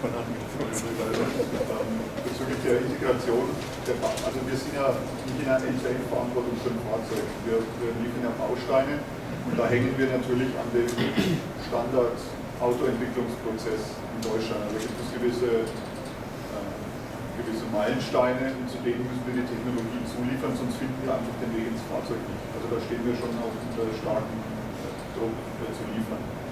Insgesamt muss man aber sagen, dass aufgrund der neuen Spieler in dem Automobilmarkt, wie jetzt ein Tesla zum Beispiel, ein Druck auf uns kommt, unsere Prozesse zu beschleunigen.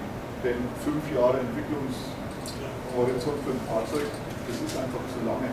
Also da geraten natürlich nochmal ein zusätzlicher Druck auf uns.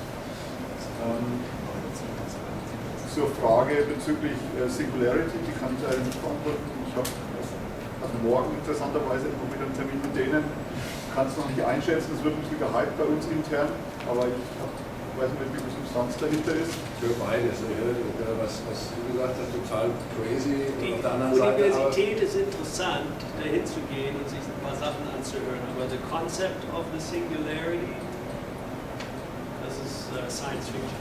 Zum Thema Artificial Intelligence fließt da so die Frage rein, wo ich persönlich die Trends sehe. Ich glaube, wir sind bei weitem noch nicht annähernd daran, das Potenzial der Daten zu heben im positiven Sinne. Speziell in Deutschland durch die vielen Restriktionen, die wir auch haben. Also da steckt noch viel, viel mehr drin. Auch jetzt, wenn man sieht, der Trend, der über die Quantencomputer reinkommt, die ja jetzt nutzbar sind. Also die Firma E-Wave stellt ja jetzt wirklich Quantum-Computer-Rechenkapazität zur Verfügung. Wir bauen da gerade eine Verkehrsflussoptimierung obendrauf und sagen, also das ist ein Wahnsinn. Also das ist ja ganz, ganz früh, wo wir da dran sind. Das wird mit Sicherheit ein Trend. Und darüber hinaus das Thema User Interface, insbesondere Spracheinbindung. Also die Google Echos, die Amazon Echos und Google Home, das ist wirklich der Trend, der wird immer mehr kommen, weil einfach das Ganze, wie interagiere ich mit den Maschinen im Zuge der Digitalisierung massiv verändern wird. Ja.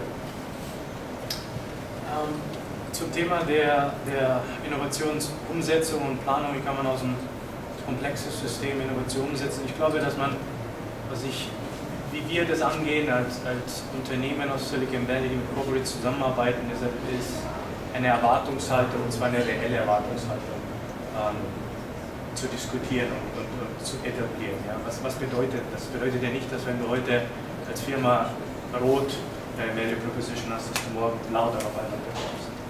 Ja. Also es ist ja nicht eine 360-Wende, die man von heute auf morgen angeht, sondern wirklich Themengebiete Step für Step angeht und dann priorisiert und über einen gewissen Zeitraum dann nach hinten schaut und sagt, Mensch, die Veränderung ist eigentlich groß. Ja. Und eben Step für Step das Ganze angeht. Ja.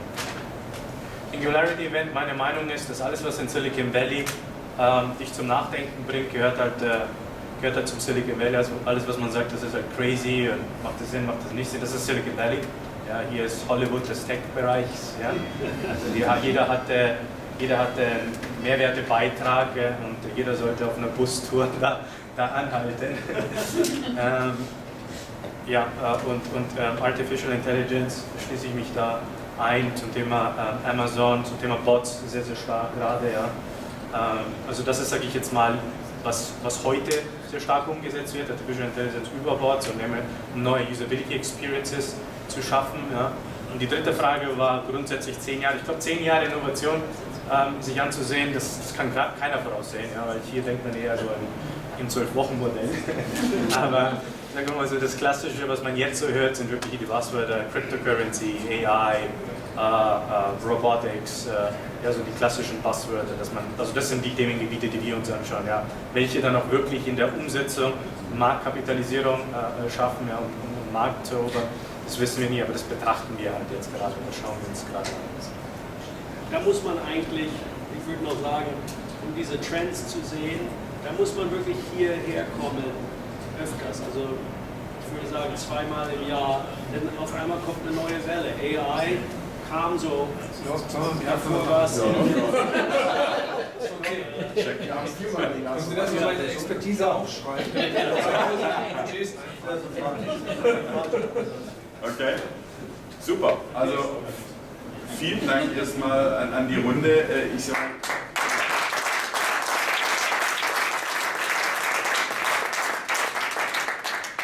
eine Gruppe von Leuten, für die es jetzt gerade so 3 Uhr nachts ist oder so. Von daher, das ist trotzdem war die Aufmerksamkeit so hoch. Man konnte, Also wir sind total müde, ne? man konnte hier wirklich. Aber bei den Beispielern mit den DMV, das hat er aufgemacht. Wir haben nur 2 Stunden. Aber man konnte hier sogar auf dem Teppichboden den Nadel hören.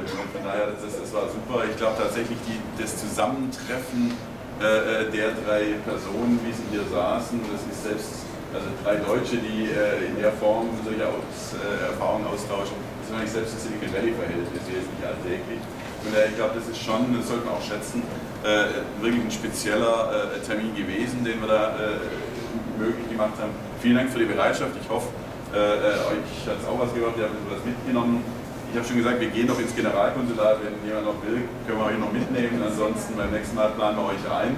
Ich bin sicher, jeder von denen im Raum wird gerne mit euch in Kontakt bleiben und euch die Startups aus Deutschland zuführen oder irgendwelche Tipps, die ihr habt, in Deutschland aufnehmen. Von daher, es ist ein aktives Netzwerk über den RAI, über uns, über die Akteure, die ihr auch schon kennt, können wir das jederzeit auch katalysieren. Von daher, wir geben auch gerne möglichst viel davon zurück. Von daher vielen Dank nochmal für eure Zeit und die super Diskussion auch an alle hier im Raum.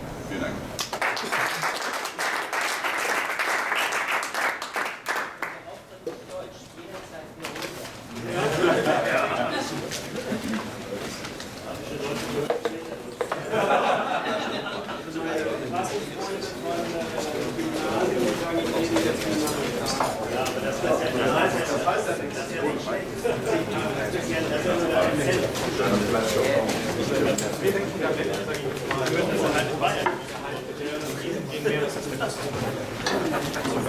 Zum Beispiel auch das Thema Blockchain. Ja? Jeder spricht über Blockchain. Blockchain ist jetzt nicht in der Technologie, sondern investieren in das Businessmodell. Ja? Gerade wenn jetzt niemand kommt mit einem innovativen Businessmodell, dann investieren wir. Aber das Ding kannst du doch an den... Ich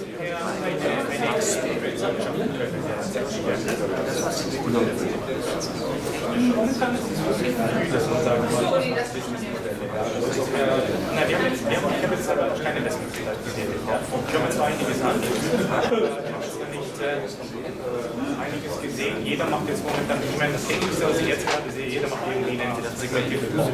Ja, dass man ein gewisses Knowledge gibt, gerade im Thema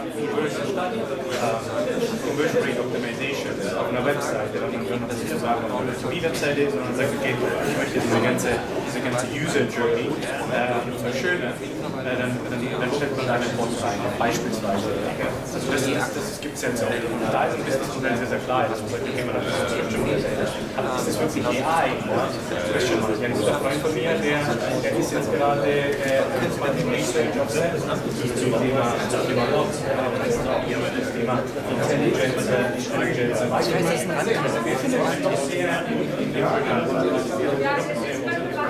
dass man sagt, AI.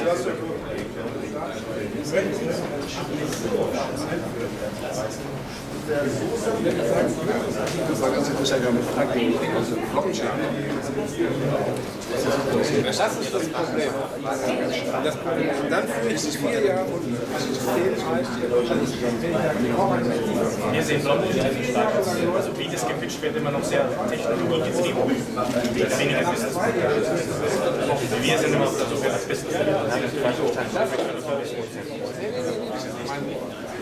Ich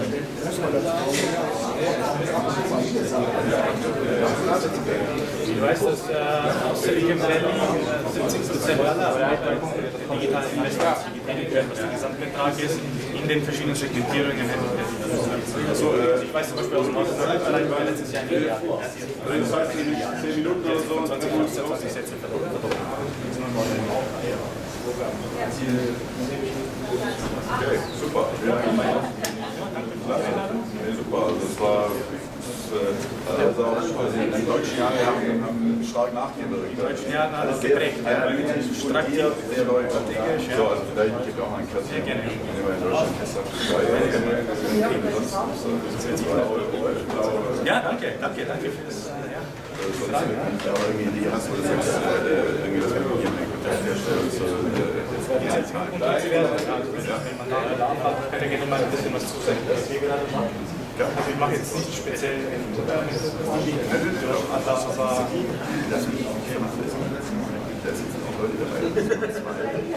Muss man auch weniger was sagen. Ja, danke. Die haben auch über die Wirtschaftsförderung, die genau solche Dinge machen. Ja, danke. Ja, danke. Die haben genau. Okay, er ist der CEO. Okay. Er ist der CEO von denen. Kontakt, weil wir haben jetzt gerade einen Transportation einen Maritime-Hersteller und das dritte im Grunde ist deligation, wie er es jetzt zum dritten Mal mit uns macht. Und da geht ja klassisch das, was ich kurz gesagt habe, das Thema Zielsetzung für Innovation. Was bedeutet das? Da definieren wir einen Zeitraum und dann machen wir ein Scouting, aber dann machen wir sozusagen dieses ganze Noise-Reduktion. Statt hierher zu kommen und irgendwelche Kindersituationen, die irgendwelche Welt verändern wollen, weil das ist halt das, was hier passiert. Ja? Und dann, wenn man im Flieger sitzt und sagt, ja gut, aber was war das eigentlich? Ja? Versuchen wir halt wirklich deutsch-analytisch oder europäisch-analytisch und corporate-orientiert ein bisschen zu filtern. Und nachdem wir hier schon integriert sind und einen Zugang haben, sind wir halt über das Budget. Ich bin regelmäßig in Deutschland, 2-3 Mal in Deutschland. War ich auch so. Also ich bin dieses Jahr Keynote Speaker of the European Innovation Academy. Ich bin Speaker in Frankreich, gibt es ein Corporate Innovation Vorhaben. Dann gibt es im Sommer in Portugal, bin wieder als Speaker eingeladen. Und das macht mir Spaß. Ich schicke mal ein bisschen so zu, was wir haben und we'll take it from there. Und zwar nicht great, sondern awesome. Okay, super. Also, ciao. Okay. Danke für die Einladung. Ja, prima.